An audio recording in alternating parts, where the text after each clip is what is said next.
The daughter's relatives enforced disappearance, extrajudicial killings, repressions of minorities and shrinking civil liberties. लेकिन बांग्लादेश में शहरों में ज्यादातर हिंदू महिलाएं क्या कर रही हैं? वहां उन्हें मानव मल साफ करना पड़ रहा है, क्योंकि उनके आगे बढ़ने के सभी साधन छीने जा चुके हैं, सभी अवसर छीने जा चुके हैं। उन्हें आगे बढ़ने का कोई मौका नहीं दिया जा रहा, उन्हें तो उचित वेतन तक प्रदान नहीं किया जा रहा, और काम के दौरान उनके साथ हिंसा, उनका उत्पीड़न किया जाता है। न केवल उत्पीड़न, यौन उत्पीड़न किया जाता है।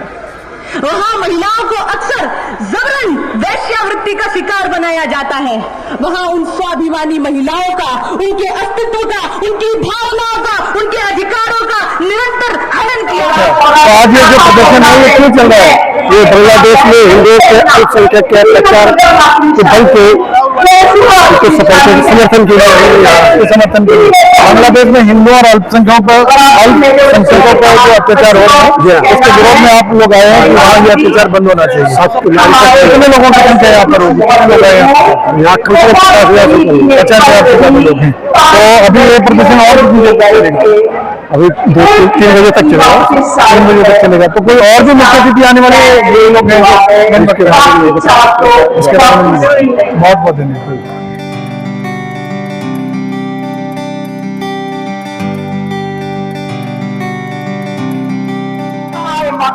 नमस्कार, भारत दर्शन विदेशों यूट्यूब चैनल पर आपका स्वागत है। आज हम आए हैं जंतर मंतर। यहाँ चल रहा है बांग्लादेश में हिंदू और अल्पसंख्यकों पर जो अत्याचार हो रहे हैं उसके खिलाफ प्रदर्शन, नारी शक्ति मार्च है ये, और यहाँ हजारों की संख्या में लोग यहाँ मौजूद हैं।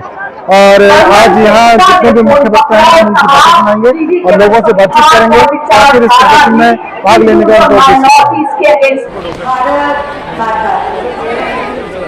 सभी से लोग हैं अपना स्थान ग्रहण करते हैं। और आज हम बांग्लादेश की बात कर रहे हैं। हम बात कर रहे हैं बंगाल की भूमि की, जो 1947 से भारत का ही अंग है। ग्रहण लग गया है उस भूमि को, ग्रहण लग गया है क्योंकि हम कहते थे कि अर्पण की भूमि है, ये तर्पण की भूमि है, ये शांति की भूमि है, ये क्रांति की भूमि है, ये विवेकानंद, अरविंद घोष, सुभाष बाबू की भूमि है, ये जनगण मन से वंदे मातरम। ग्रहण लग गया है इस भूमि को आतंकवाद का, कट्टरता का, सांप्रदायिकवाद। हमने बात की बांग्लादेश में खुलना डिस्ट्रिक्ट के एक परिवार से बात की। हमने उनसे परसों बात की। वो लड़की 12वीं क्लास की स्टूडेंट है। रात को हाथ में डंडा लेकर अपने मोहल्ले की आज भी रात को वो चौकीदारी करेगी। क्यों करेगी वो चौकीदारी?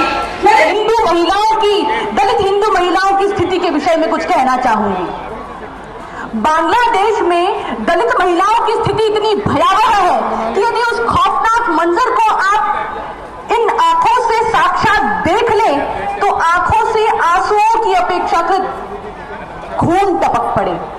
आप जानते हैं कि कश्मीर में किस प्रकार के नारे लगाए गए? वे कहते हैं गालिब गालिब और चालिब। इसका क्या अर्थ है? इसका अर्थ क्या है? वे कहते हैं या तो धर्म परिवर्तन कर दो, कन्वर्ट हो जाओ, डाई मर जाओ, या लीव भाग जाओ।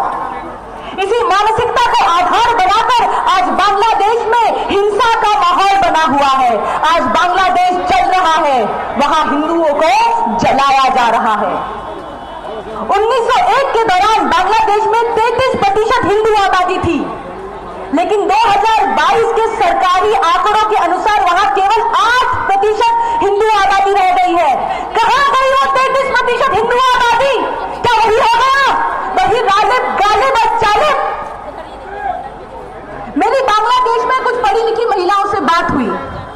उन्होंने बताया कि अपना जीवन संवारने के लिए, आगे बढ़ने के लिए दुनिया भर में विकसित देशों में उन्हें बहुत बड़ी बड़ी अपॉर्चुनिटीज मिलती हैं। लेकिन उन स्वाभिमानी महिलाओं को वे सभी अपॉर्चुनिटीज इसलिए छोड़नी पड़ती हैं कि यदि मैं विदेश चली गई तो मेरे परिवार का क्या होगा, मेरे समाज का क्या होगा, मेरी माँ का क्या होगा, मेरी बहनों का क्या होगा, मेरी बिटिया का क्या होगा। ये वहशी समाज खा जाएगा, उन्हें सब खत्म कर देगा, सब। बांग्लादेशी हिंदू दलित महिलाएं स्किल से भरी हुई हैं, लेकिन बांग्लादेश उन्हें वो अपॉर्चुनिटीज प्रदान नहीं कर रहा, वो अवसर प्रदान नहीं कर रहा, उन्हें वो निरंतर दबा रहा है, उनका शोषण कर रहा है, उनका अत्याचार कर रहा है उन पर। मैं भी दलित समाज से हूं, लेकिन भारत में हमें आगे बढ़ने के अनेक अवसर प्रदान किए गए। मैंने दिल्ली विश्वविद्यालय के कई महाविद्यालयों में 10 साल तक अध्यापन किया, 10 साल तक डीडी न्यूज में न्यूज एंकर रही और पिछले 5 वर्षों से भारत के प्रतिष्ठित विश्वविद्यालय जेएनयू में सहायकाचार्य पद पर कार्यरत हूं। भारत ने हमारे स्वाभिमान को बरकरार रखा, हमारी योग्यता को आधार दिया, लेकिन बांग्लादेश में शहरों में ज्यादातर हिंदू महिलाएं क्या कर रही हैं, वहां उन्हें मानव मल साफ करना पड़ रहा है, क्योंकि उनके आगे बढ़ने के सभी साधन छीने जा चुके हैं, सभी अवसर छीने जा चुके हैं, उन्हें आगे बढ़ने का कोई मौका नहीं दिया जा रहा, उन्हें तो उचित वेतन तक प्रदान नहीं किया जा रहा, और काम के दौरान उनके साथ हिंसा, उनका उत्पीड़न किया जाता है। न केवल उत्पीड़न, यौन उत्पीड़न किया जाता है। वहां महिलाओं को अक्सर जबरन वैश्यावृत्ति का शिकार बनाया जाता है। वहां उन स्वाभिमानी महिलाओं का, उनके अस्तित्व का, उनकी भावनाओं का, उनके अधिकारों का निरंतर हनन किया जा रहा है। समस्या बांग्लादेश में यह है कि हमारी हिंदू दलित बहनें अपने अधिकारों को प्राप्त करने के लिए उनसे ही प्रार्थना कर रही हैं जो स्वयं उनका शोषण करते आ रहे हैं, जिसके कारण दलित हिंदू महिलाओं को विवशतापूर्ण वो तिरस्कृत जीवन जीना पड़ रहा है। समाज में जब रक्षक ही भक्षक बन जाए तो वहां न्याय की कल्पना नहीं की जा सकती। बांग्लादेश में अनुमानित तौर पर 50 लाख दलित परिवार हैं जो पर्याप्त आवास, स्वच्छता और शिक्षा से मैं वंचित नहीं कहूंगी, बहिष्कृत कहूंगी, उन्हें बहिष्कृत किया गया है। इनमें से 96% अशिक्षित हैं। 2018 की एक रिपोर्ट के अनुसार दलित महिलाओं की साक्षरता दर 10% से भी कम है, जबकि राष्ट्रीय औसत लगभग 72.9% है। बांग्लादेश में मंदिरों और पूजा स्थलों पर हमले किए जा रहे हैं, जबरन धर्म परिवर्तन किया जा रहा है, हिंदू परिवारों की संपत्ति को कब्जा किया जा रहा है, घरों को जलाया जा रहा है, समाज में उनको अलग थलग किया जा रहा है। बस अंत में मैं यही कहना चाहूंगी कि यह एक मौन मार्च है, और इस मौन मार्च के माध्यम से उन दर्द भरी चीखों को दुनिया को सुनाने आए हैं। बांग्लादेश में हमारी हिंदू बहनों की आवाज को बुलंद करने आए हैं। हम सभी बहनें उनके दर्द में उनके साथ खड़ी हैं, बांग्लादेश को ये संदेश देने आई है। बांग्लादेश में हिंदू महिलाओं के साथ हो रहे अत्याचार को जड़ से खत्म करने आए हैं। धन्यवाद। नमन। धन्यवाद ज्योति जी। बांग्लादेशी हिंदू भाई बहनों पर अत्याचार नहीं सहेंगे। इसके बाद अगली इस कड़ी में श्रीमती वीना सीकरी जी हमारे मध्य हैं। आप प्रोफेसर हैं और आपने as a high commissioner to Bangladesh serve किया है 2003 से 6 तक और मलेशिया 2000 से 2003 तक।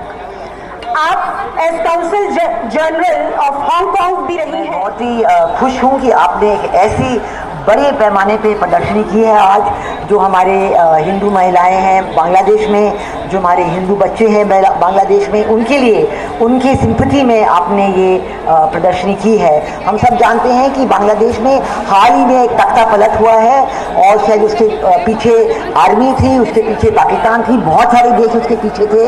और तख्ता पलट के बाद जो अत्याचार हुआ है हिंदुओं पे, उनके घर जलाए गए हैं, औरतों के साथ बलात्कार किया गया है, उनके बिजनेसेस खत्म कर दिए गए हैं, और जो उनके पहले उनकी सारी तकलीफें हैं वो तो कई गुने अब और भी बढ़ गई हैं। और हम हमारी तरफ से हम उनको ये विश्वास दिलाना चाहते हैं कि हिंदू लाइव्स मैटर, जो ये यहाँ पे लिखा हुआ है, जो हम हैं हिंदू में हम कहते हैं सर्वधर्म संभव। जहाँ भी आप रह रहे हैं, जो भी आपका मज़हब है, आप इसको सबको मिलजुल के करना चाहिए। और ये जो हुआ है कि तख्ता पलट के बाद हिंदुओं पर ऐसे अत्याचार हुए, पहले भी हुए हैं, जब अन्य सरकारें थी तो उस वक़्त हुए हैं, लेकिन इस वक्त जो जिस लेवल पे हुए हैं, जिस पैमाने पे हुए हैं, उससे बिल्कुल ही जो हिंदू लोग हैं वहाँ के निराश हो गए हैं।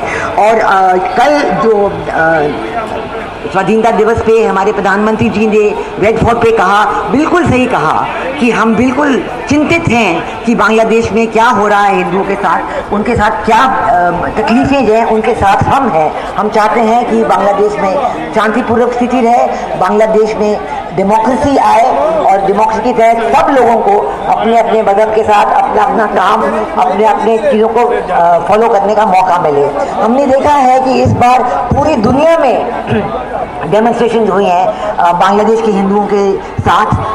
यूके में हुआ है, यूएसए में हुआ है, कनाडा में हुआ है। और मैं बहुत खुश हूँ कि इतने बड़े पैमाने पे आप लोग सब आए हैं हमारे बांग्लादेशी बहनों और हिंदू बहनों और भाइयों के साथ, हमारे ये जताने के लिए कि हम उनके साथ हैं और हम उनके साथ हमेशा रहेंगे। और अभी हमने सोचना है कि बिल्कुल सही कहा गया कि उनके एजुकेशन के लिए, उनके तरक्की के लिए क्या क्या हो सकता है। बांग्लादेश एक कॉन्स्टिट्यूशनल डेमोक्रेसी है और कॉन्स्टिट्यूशनल डेमोक्रेसी के बीच जो सेक्युलरिज्म का प्रॉमिस दिया गया है उसको पूरा करना चाहिए, वो निभाना चाहिए। और जो सेक्युलरिज्म के तहत होता है कि सब सर्वधर्म संभव, सब अपने अपने मज़हब को फॉलो करें और सब अपने अपने मज़हब के साथ मिलजुल के रहें। जो भी चीज़ें होती हैं उनके जो भी विवाद होता है, फ़र्क होता है,